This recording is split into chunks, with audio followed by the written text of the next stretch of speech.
When I look back over 20 years of woodworking, from my earliest days learning how to sharpen a chisel properly to standing confidently in the forest choosing the right tree, I've come to understand that wood carving is not just about skill.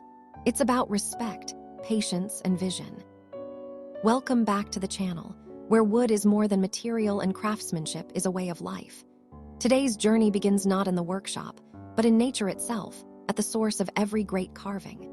We're following the path of a wood carving master who cuts down a tree with respect and purpose, transforming it into meaningful home decoration through skill, patience, and experience earned over decades. If you're a woodworker who believes that true artistry starts with understanding the material, this video is made for you. And today I want to take you on a journey that begins long before the first cut is made in the workshop, because true home decoration crafted from wood starts at the source, with the tree itself, standing tall, carrying decades of wind, rain, sunlight, and silent growth within its rings. And when a wood carving master approaches a tree, he does not see firewood or lumber.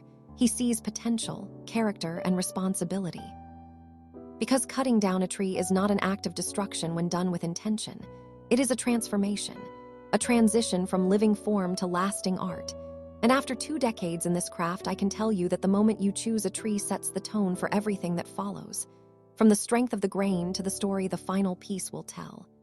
And as you study the trunk, the bark, the lean, and the environment around it, you begin to imagine how its natural curves might guide your design, how knots might become focal points rather than flaws, and how the soul of the wood will influence your carving far more than any sketch on paper ever could. And once the tree is felled with care and gratitude, the real dialogue begins, because every slice of the saw reveals the inner life of the wood, the growth rings that mark time, the subtle color shifts that hint at moisture and density. And as a master carver, you learn to listen to these signs, to let the wood tell you what it wants to become rather than forcing it into a rigid plan. And this mindset is what separates decoration from artistry, because home decor carved from wood should feel alive, as though it still remembers the forest.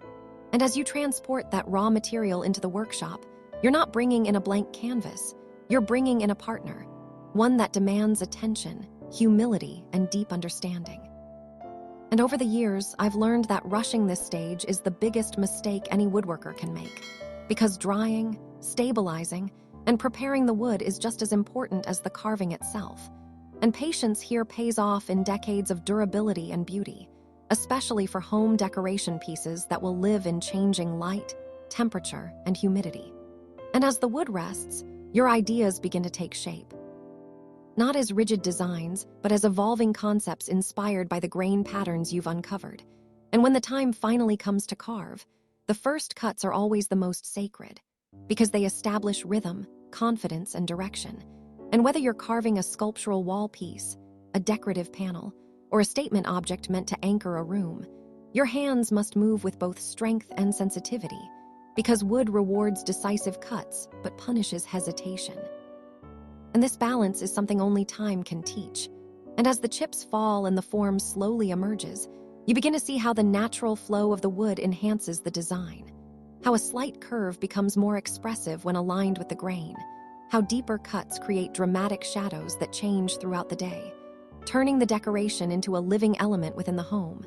And this is where wood carving becomes storytelling, because every groove, texture, and surface finish reflects the journey from forest to workshop to wall. And for the homeowner, even if they never see that journey, they feel it, because handcrafted wooden decor carries an energy that mass-produced pieces simply cannot replicate. And after years of creating home decoration from wood, I've come to believe that the most powerful pieces are those that maintain a connection to their origin, that don't hide the natural edges, tool marks, or subtle imperfections. Because these details remind us that the piece was shaped by human hands, not machines alone, and in a world filled with uniformity, this authenticity becomes luxury. And as a woodworker, embracing this philosophy not only elevates your work, but also deepens your relationship with the craft, because you stop chasing trends and start building legacy pieces, objects that will be passed down, admired, and cared for, and when the carving is complete. The finishing process becomes an act of preservation rather than disguise, because the goal is not to coat the wood into submission, but to protect and enhance its natural beauty, allowing the grain to glow, the textures to breathe, and the form to speak clearly. And oils, waxes, and subtle finishes become tools of respect, not shortcuts. And when the final piece is mounted or placed within a home, something remarkable happens, because the space changes, not just visually but emotionally. As the decoration becomes a focal point, a conversation starter, a quiet presence that grounds the room, and knowing that this piece began as a living tree and now continues its life as functional art is one of the most fulfilling experiences a woodworker can have. And for those of you watching who are dedicated to this craft, I want you to remember that mastery is not about how complex your carvings are or how many tools you own. It's about how deeply you understand your material and how honestly you express yourself through it. Because cutting down a tree and transforming it into home decoration is not a shortcut. It's a responsibility. And when done with care, intention, and respect, it becomes a celebration of nature, skill, and creativity. And after 20 years in woodworking, this journey still inspires me every time I step into the forest or the workshop, because each tree offers a new lesson. Each carving presents a new challenge, and each finished piece reminds me why I chose this path in the first place: to create something meaningful, lasting, and deeply connected to the natural world. And I hope this story encourages you to slow down, look closer, and approach your next project not just as a build, but as a transformation, because when wood carving is done with heart and experience, it becomes more than decoration. It becomes art that lives, breathes, and endures. As this transformation comes to an end, remember that every finished carving carries the story of its beginning, from the tree standing in the forest to the hands that shaped it into something lasting.